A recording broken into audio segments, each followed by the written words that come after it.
उधर से भी आप लोग भगवान विश्वकर्मा जी की कृतियां में ना जो हो गया बस। अगर का सवारी छूट जाए तो गाड़ी चली जाए देवा करा नहीं चैन पुलिंग करेला गाड़ा करा में तो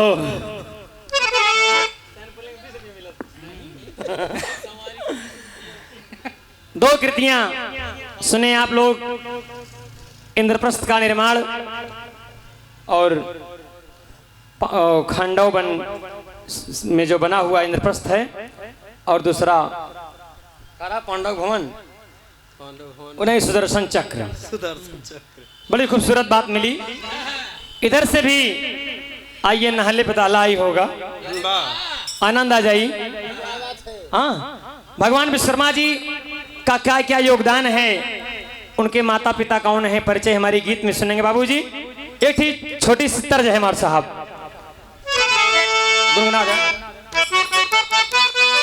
यही है ओरिजिनल। हाय हाय हाय हाय, देखा है अनीता, बड़ा धुन तर्ज गाऊ है। राधिका जी, ललिता, विशाखा, तमाम सहेली इकट्ठी हुई के हाँ, जब ये सब इकट्ठा हो थी तो इनकर सब कुछ बातें अलग होत है। हाँ, खूब फुसर फुसर बतिया थे। हाँ, ठीक बा। तो दीदी ललिता पूछती हैं कि का हो? अरे ए बिट्टी राधा, तोहार मन जवन बा कन्हैया के ओरी लगा रहा था, हमें का खासियत बा? कहन हमार कन्हैया, अरे क्या बात है। तो राधिका जी बड़े प्रेम भाव में अपनी सखियों से भगवान से मोहित क्यों रहती हैं? हाँ, ओके कारण बता पाते बाबू जी। का गा थी?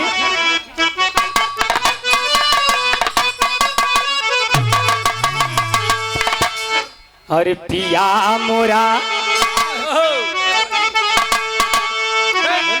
अरे पिया मोरा कुंवर कन्हैया, पिया मोरा कुंवर कन्हैया, बुलावे बसुरिया बजाई के। पिया मोरा कुंवर कन्हैया,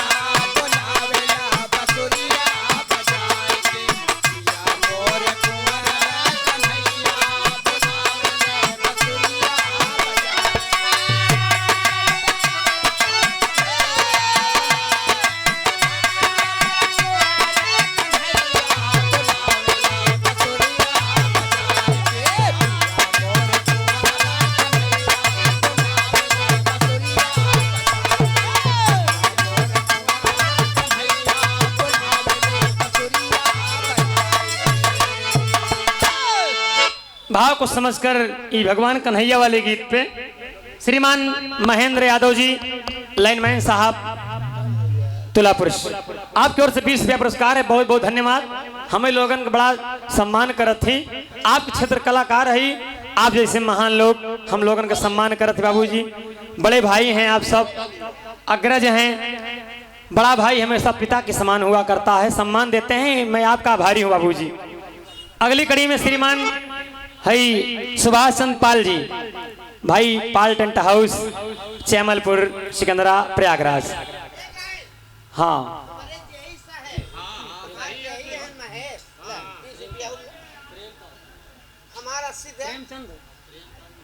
अच्छा अच्छा, श्रीमान प्रेमचंद मिश्रा जी ना, चंचल जी, प्रेमकांत।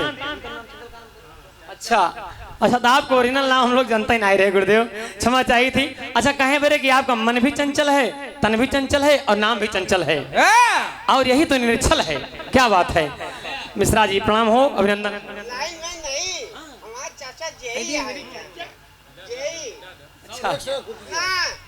जय साहब आपके चाचा हैं, आरपी भाई के चाचा जी जय साहब। हम पिक कहा था पिक करी आओ, ठीक है। खूब पिया भैया, इतना पिया खूब जिया। हाँ ले 80 इनका फेर दे, 70 भैया ले 10 और दे दे इनका। ये आरबी भाई की तरफ से, हाँ प्रधान जी, वो वकील साहब, इंजीनियर साहब, जेई साहब, सबकी तरफ से श्रीमान नहीं एक घंटा जो बतिया थे संत रहा, यही हो ही करते हैं। मैं आप बैठे, आप बैठे, हमारी बात मान ले बा, बैठ जाओ एकदम। चला श्रीमान भोलानाथ यादव जी, आप 10 रुपये दें।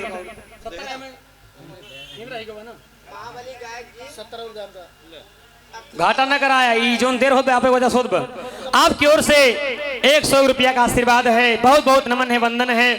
बहुत संपन्न परिवार से हैं और माँ भगवती कृपा है, लक्ष्मी के पूत है आप सब, और सरस्वती लक्ष्मी दोनों का वास है। ज्ञानवान भी हैं, धनवान भी हैं।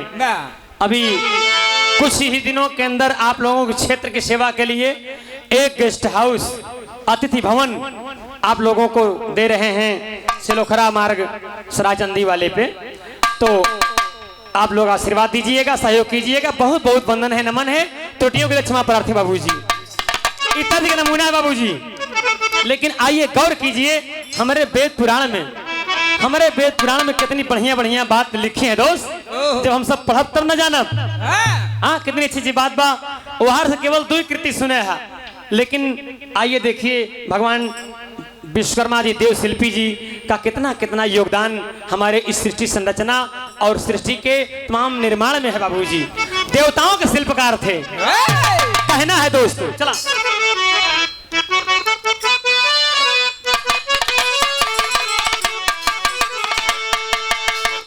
कि देव विश्वकर्मा के पूजनवा, देव विश्वकर्मा के पूजनवा, अरे जहनवा में चहु ओरी होवे।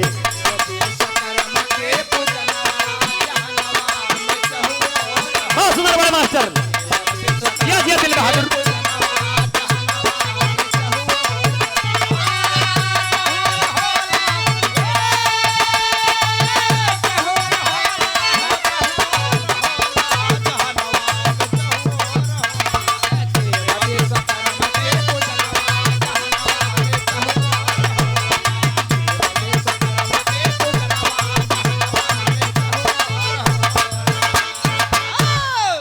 देव विश्वकर्मा का पूजनवा जहानवा में चहुओरी होला। कलाकार हूं, जो कुछ जानता हूं आप सब बीच में परोस रहा हूं। आज 17 सितंबर का जो दिन है, ये भगवान विश्वकर्मा जी के का जन्मोत्सव नहीं है, ये पूजा का दिन है। लोग नाई जन्मदिन कहते हैं जन्मदिन है, हैप्पी बर्थडे विश्वकर्मा। नहीं दोस्त, क्योंकि वैज्ञानिकों ने, हमारे देश के वैज्ञानिकों ने शोध किया और अपने विचार से, मन से भगवान विश्वकर्मा जी की पूजा का एक दिवस रखा, दिन रखा, चयनित किया। यहीं बरे ई जौन बा एगहन पूस माघ चैत बैसाख के नाम पे नहीं पड़त। ई पर्व अंग्रेजी महीना के माध्यम से पड़ता, जनवरी फरवरी, मतलब 17 सितंबर पड़त बा। और कहना बाबूजी, भगवान ब्रह्मा जी के पुत्र, मानस पुत्र अंगिरा ऋषि की पुत्री ब्रह्मयोगिनी। भगवान ब्रह्मा जी जब सृष्टि की संरचना करने लगे बाबूजी, तो भगवान सोचा थे कि हम जब अभी धरती पे कुछ करी, तमाम प्राणियों का निर्माण हो गया, पशुओं का निर्माण हो गया, पंछियों का हो गया, वृक्षों का हो गया, जलवायु के साथ में तमाम पर्यावरण बने बाबूजी। लेकिन जवन पिंड बनावे सब गड़बड़ाई जाए बाबूजी। तो अपने मन से, मन की शक्ति से एक पुत्री पैदा करते हैं जिसका नाम ब्रह्मयोगिनी है। उनका विवाह प्रभास वसु से होता है। कहना है दोस्तों,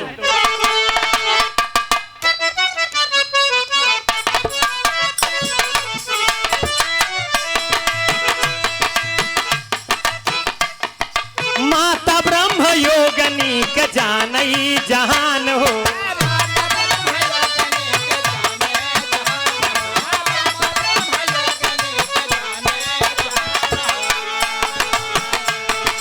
पिता परभास जी के, पिता परभास जी के, पिता परभास जी के रहे संतान हो, रहे संतान हो।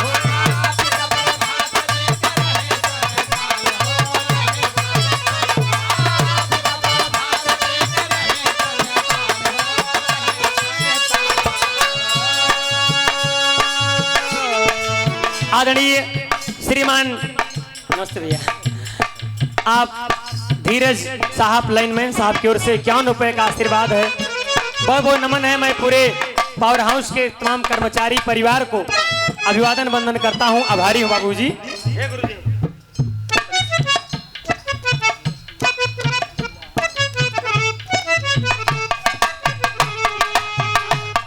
ये छोटे भाई हमारे अवधेश कुमार बिरहा के गायक कलाकार हैं इलाहाबाद से अर्थात प्रयागराज से।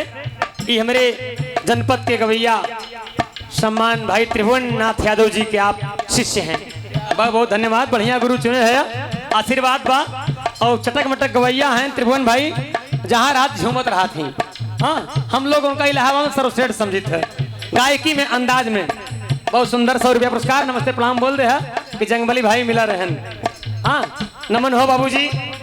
और ये श्रीमान संगम लाल यादव जी कोटदार साहब, यहाँ गांव के अन्नदाता, आपकी ओर से बहुत सारी माया है, बहुत सा आशीर्वाद है, हमारे मंच पर हैं। मैं नमन करता हूँ, वंदन करता हूँ। अभिनंदन बाबूजी।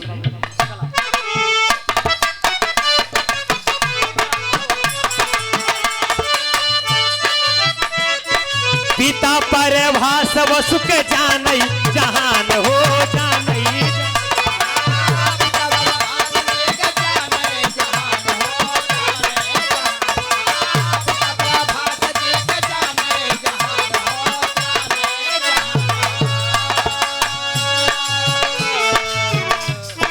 विश्व कला जे करी जननवा,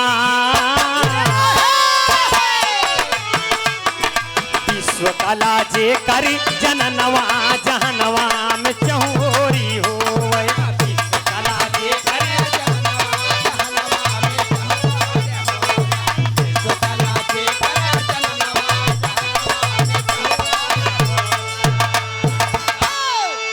पिता प्रभास वसु, माता ब्रह्मयोगिनी और पत्नी का नाम विश्वकला बताया गया बाबूजी। यही सत्य है।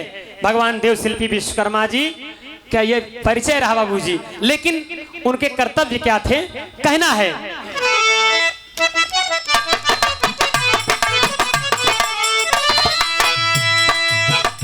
दो दल बा, एक देवताओं का दल है, एक राक्षसों का दल है। दो दल है, असुर और सुर। सुर माने देवता, असुर माने राक्षस। तो देवताओं का भी शिल्पकार और असुरों का भी शिल्पकार, दोनों शिल्पकार हैं। हमारे भगवान विश्वकर्मा जी देवताओं के शिल्पकार हैं बाबूजी, इसीलिए इनको देव शिल्पी कहा गया। चाहे वो काष्ठ कला हो, चाहे किसी वस्तु का निर्माण करने की बात हो, भगवान विश्वकर्मा जी ही सर्वोपरि हैं, वही सक्षम हैं। उन्हीं के नाम ले के कल कारखाना, जहां जहां प्रोडक्शन होता है, निर्माण होता है, कारीगर मिस्त्री लोग जो भी निर्माण करने वाले व्यक्ति हैं, हमारे बिजली विभाग में भी निर्माण होता है, बिजली का उत्पादन होता है। तो आज इसी भाव से सब लोगों ने बुलाया है, विश्वकर्मा जी की पूजा किया बाबूजी। कहना है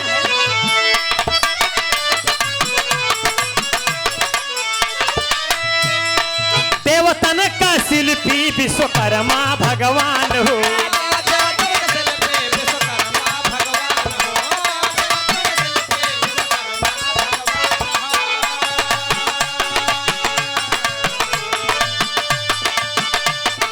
दैत्यन का शिल्पी मैदान हो गुणवान हो, मैदान गुणवान हो।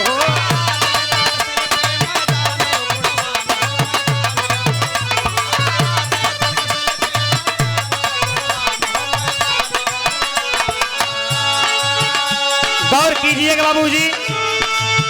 अब वही अनीता से आप लोग सुनन कि इंद्रप्रस्थ का निर्माण भगवान विश्वकर्मा जी ने किया। नहीं बाबूजी, मैंने बताया दैत्यन के शिल्पी, मैदानों और देवताओं के शिल्पकार देव शिल्पी भगवान विश्वकर्मा जी। राक्षसन के शिल्पकार मैदानों नामक व्यक्ति था। ए भैया, ए भैया, महेंद्र भैया, ए भैया,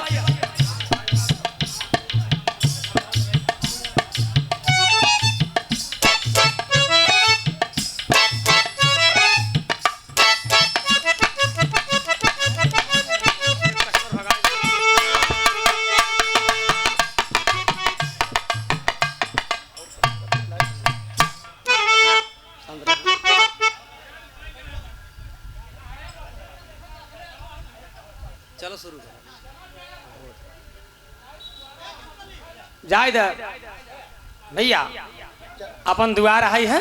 हाँ, तमाम लोग यहीं, कोई ऐसी बात नहीं है। पहले समझावत है, चला जा, चला भैया, महेंद्र भैया, अब ठीक जाए दे।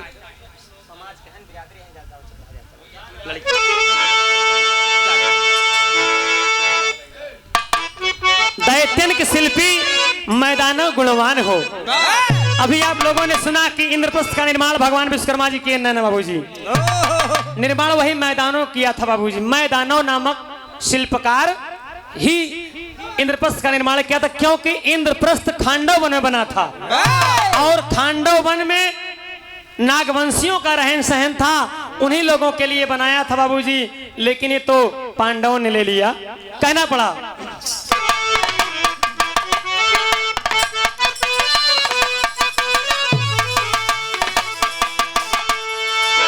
किया इंद्र प्रस्थ का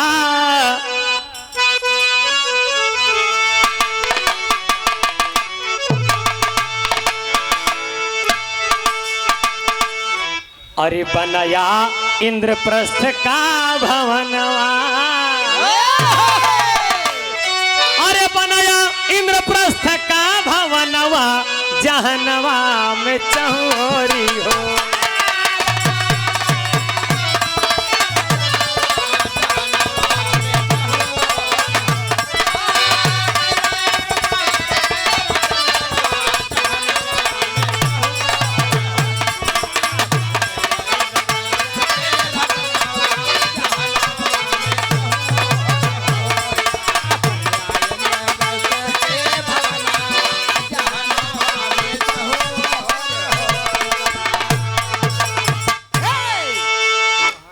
अगले अंतरे में कहना है,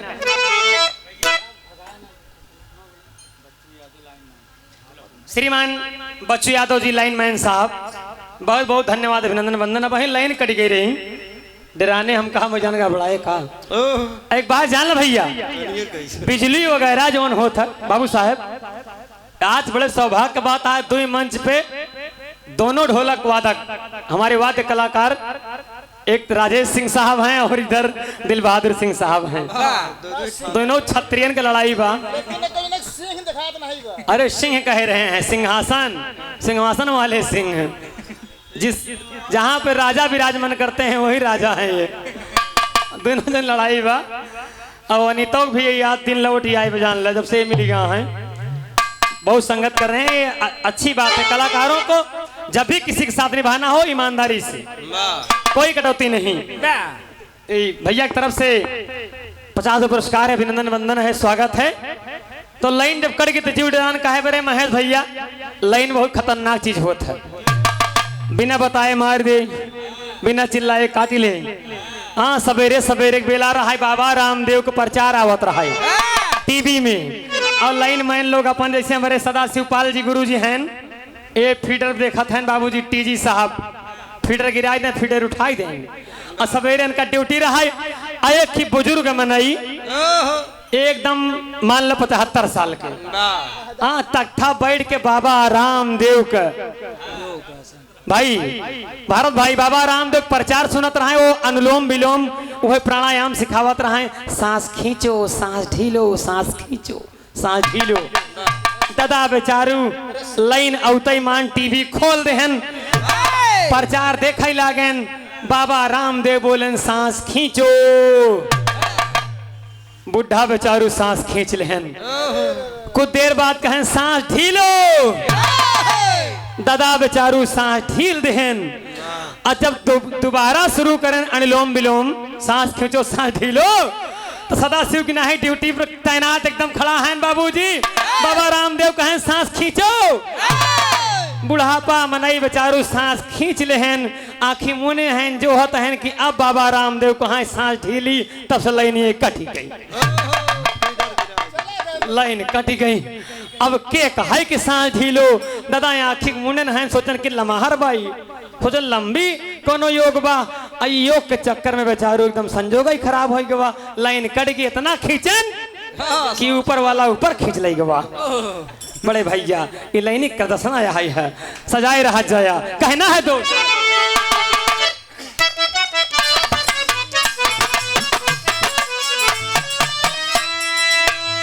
क्या क्या कृतियां हैं कि प्रथम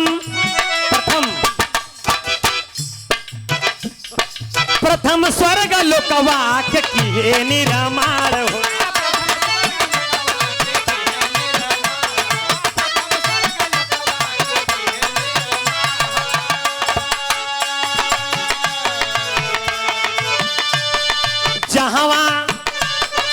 जहां बसई सारे देवतन के प्राण हो, देवतन के प्राण हो।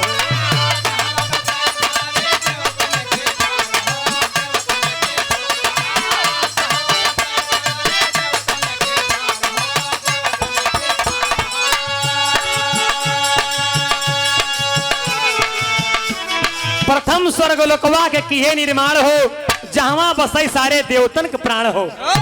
स्वर्गपुरी का निर्माण भगवान विश्वकर्मा जी करते हैं, जहां पे सारे देवता इंद्रादि का आसन है, वो सुवासन रमणीक स्थान है बाबूजी। श्रद्धेय श्रीमान भारत लाल।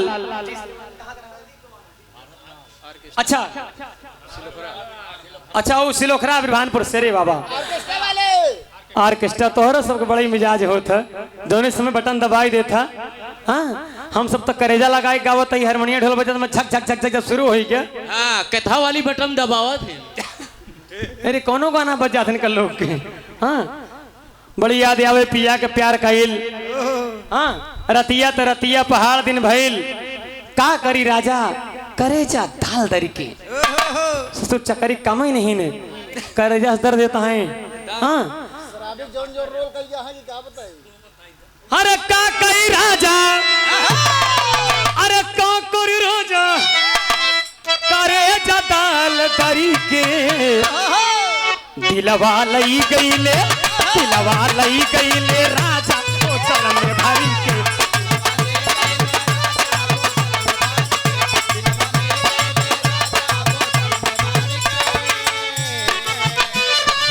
बस वो भी आई कहा सुनत सुनत। हाँ कितना बड़ा बोतल रहा भारत भैया, जेमे इतना बड़ा दिल। अनीता कौन सर्जरी रही, कौन डॉक्टर हैं जो उनका ट्रांसफर कर दिया बोतले में आई गवा इतना बड़ा ढक्कन। अरे अमाई जावे करता, लेकिन दिल कैसे अमाई के दोस्त, क्या बात है। कभी ने लिख दिया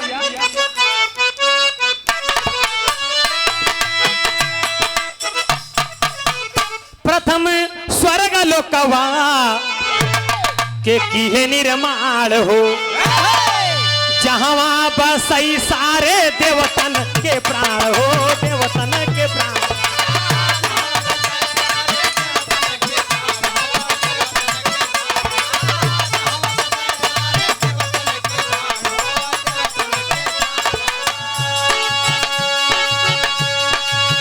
लेकिन सुने वाले मित्र बड़े भैया, देवतन दैत्यन का खटकई नयनवा, दैत्यन का खटकई नयनवा, जहनवा में चहु।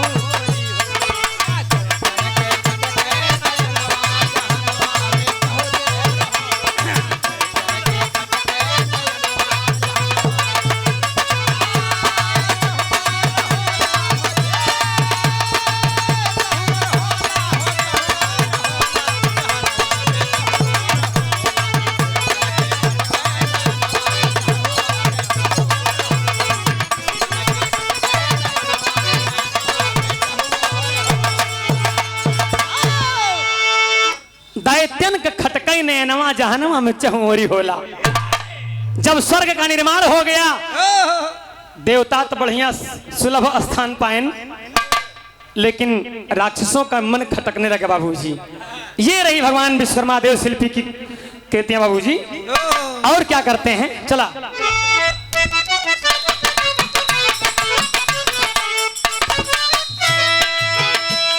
सोने की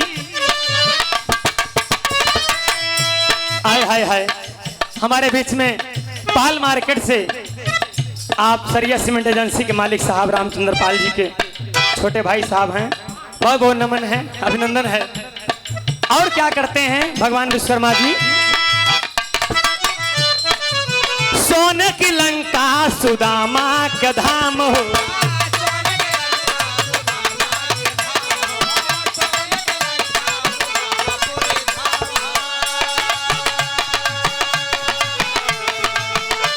आप आदरणीय श्रीमान महेंद्र यादव जी लाइनमैन साहब तुलापुर से, इसी पवित्र स्थान से बहुत बहुत नमन है। आप लोगों का आयोजन है, मैंने बताया ना, मिश्रा जी हमारे माननीय चंचल जी हैं, शगीर भाई हैं, महेश भैया हैं, सदाशिव पाल जी, पूजनीय गुरु जी, आप सबका योगदान है हम लोगों को मंच देने में, बहुत बहुत आभारी हूँ, नमन है, वंदन है बाबूजी। जिस समय भगवान शिव जी की तपस्या करके रावण पसंद किया और उधर भगवान शंकर जी सोने के लंका का निर्माण करवाए विश्वकर्मा भगवान से। मिक्सर मशीन के आप संचालक महोदय प्रोपराइटर साहब श्रीमान हरिचंद पाल जी, नाम नहीं जाने ज्यादा लेकिन दिल में रहा थे आप सब। हाँ, शटरिंग वाले जेका भैया घर और बनवाया, तनिक कम पैसा दे है लेकिन काम अच्छा करत थी। आपकी ओर 100 रुपये पुरस्कार है, बहुत बहुत स्वागत वंदन अभिनंदन है, जहां रहे सुखी रहे। और पाल जी हैं भैया, हम सब के बड़वार हैं। आहिर गड़रिया भाई भाई होती भाईवादी हैं, तो हम सब छोट ही हैं नाते कि हम लाठी वाले हैं। और पाल जी है बड़की लग्गी वाले है या तो जना बड़वारा ही है, सम्मान बा, उच्च दर्जा बा। और एक बात जान ल, इस संचालन भी पाले जी करत थी। श्रीमान सदाशिव पाल जी टीजी साहब हैं। अच्छा, सबको नमन है, सबके वंदन बा, बहुत बहुत धन्यवाद। शंकर जी के द्वारा बनवाई गई जो लंका थी वो भी भगवान विश्वकर्मा जी ने निर्माण किया था बाबूजी। इसलिए कहा गया सोने की लंका सुदामा का धाम हो। जो समय भगवान श्री कृष्ण जी के भक्त भगवान श्री कृष्ण जी के शिष्य और मित्र, जो भी कह लिया जाए, पहले तो मित्र हैं लेकिन जाकर भगवान कन्हैया जी से सुदामा जी कहे लागेन हमार गरीबी दूर कैसे हो, भगवान समझ गए, रातों रात सुदामापुरी का निर्माण करवाए तो भगवान विश्वकर्मा जी के ही द्वारा निर्माण हुआ बाबूजी। सोने की लंका सुदामा के धाम हो, अरे द्वारिका द्वारिका द्वारिकापुरी जहां बसाई घना श्याम हो, बसाई घना श्याम हो, द्वारिकापुरी जहां।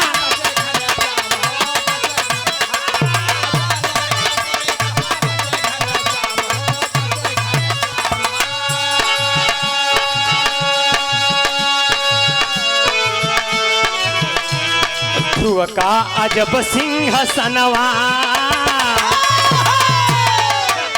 अरे अरे ध्रुव का अजब सिंहासनवा, जहनवा में चहुरी हो।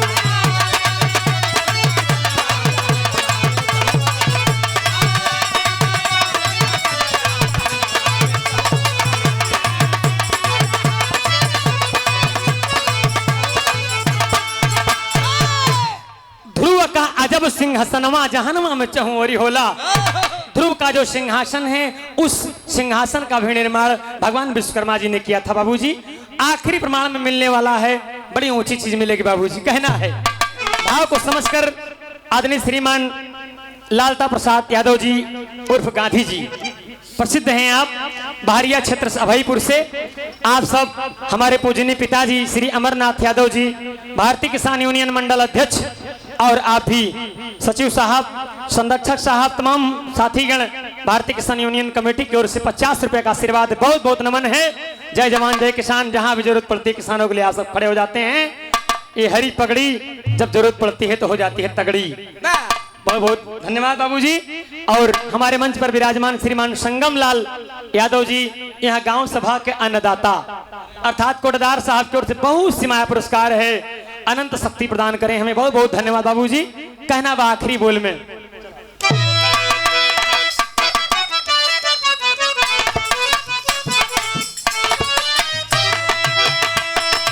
शिव ब्याह मंडप, शिव जी के ब्याहे का मंडप।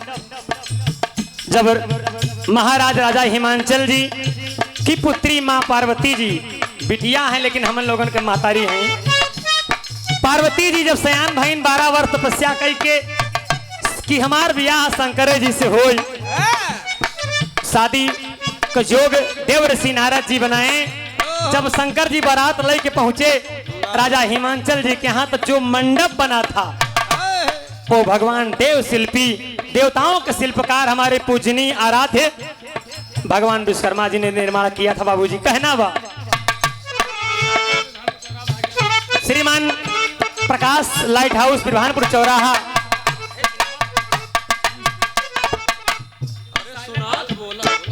हल्का हल्का मतलब बजा हल्का हल्का प्रकाश लाइट, हाँ अच्छा लगा था। अब साउंड बिरभानपुर जो सिस्टम लगा है ना, बहुत बढ़िया बजावत है। ये लोगन भूल जाती पता नहीं काहे बरे, हमारे यहाँ जौन जौन चीज यहाँ है। हाँ ऐसे लगा रहा, क्या बात है, बहुत सुंदर, सही है सही है सही है सही है।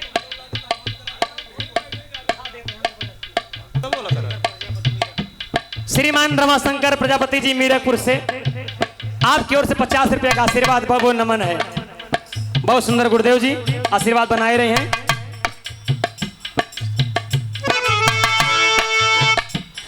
शिव ब्याह मंडप और बलि का भवना,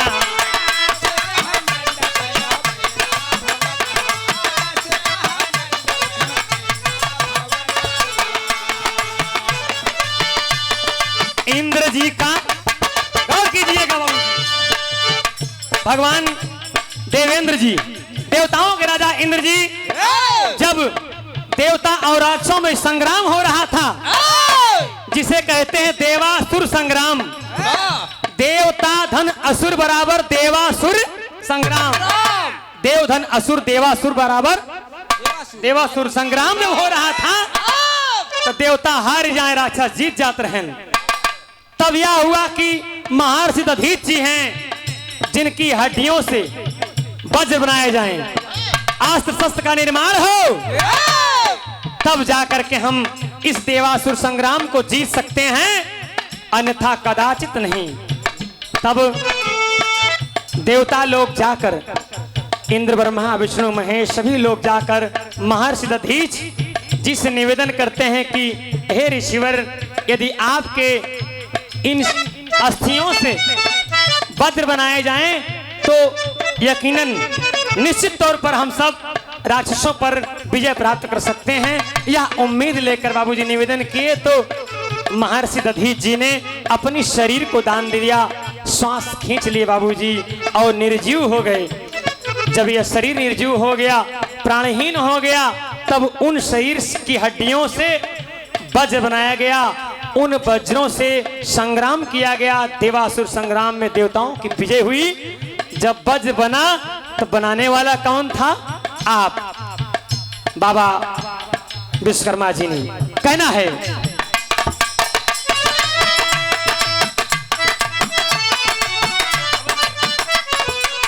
आए हाय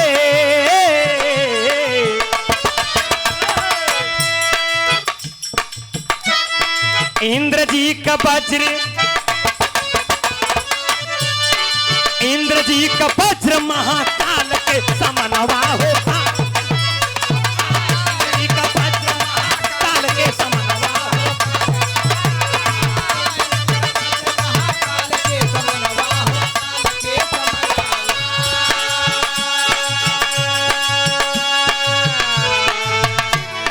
अरे जंग बली पूजई चरणवा, कि जंग बली पूजई चरणवा, जहनवा में चहुरी हो।